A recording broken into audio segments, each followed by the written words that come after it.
नमस्कार दोस्तों, आप देख रहे हो अत्र मुनि। जैसा कि मैं एक टॉपिक लेके आया हूँ जिसको कहते हैं कारक ग्रह। मैंने एक चार्ट बनाया है 12 भाव में।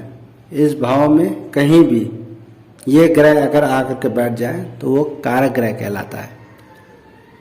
तो इसके बारे में मैं आज आपको बताऊंगा। तो जो पहला भाव है वो होता है सूर्य का, ठीक है। पहला भाव में सूर्य का आता है। दूसरे भाव में आता है आपका गुरु और केतु, कारक होते हैं। अगर आपकी कुंडली में नंबर से कोई मतलब नहीं है, नंबर कोई भी हो, लेकिन ये जो पोजीशन इसमें जो बताया मैंने, इसमें अगर हो तो ये कारक ग्रह कहलाता है। तो पहला भाव में अगर सूर्य है तो ये आपका कारक ग्रह है। दूसरे भाव में अगर गुरु हो या फिर केतु हो या दोनों हो, ये दोनों कारक है। तीसरे भाव में मंगल हो, राहु हो, ये तीसरे भाव में मंगल राहु ये कारक होते हैं। चौथे भाव में चंद्र और बुध ये दोनों कारक होते हैं। पांचवें भाव में आ जाइए, वो गुरु होता है आपका कारक।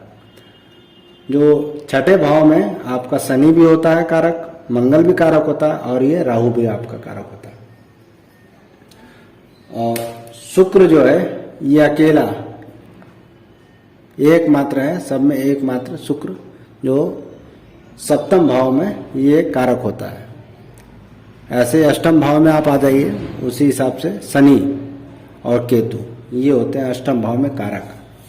इसको आप लिख लीजिएगा, जो मैंने बना दिया है इसको यह लिख करके याद भी आपको करना पड़ेगा।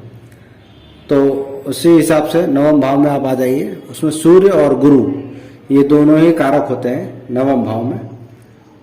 और दसम भाव में सबसे ज्यादा कारक शनि, बुध, राहु और गुरु, ये चारों के चारों भाव यहाँ में आकर कारक और अच्छा फल देते हैं। फलित में भी उसी हिसाब से देख लीजिए, उसी हिसाब से मतलब फलित में भी देखा जाता है। उसी हिसाब से 11वें भाव में आप आ जाइए, उस हिसाब से गुरु ये सबसे ज्यादा कारक होता है 11वें भाव में। और 12वें भाव में आपका फिर शनि ही आपका कारक होता है।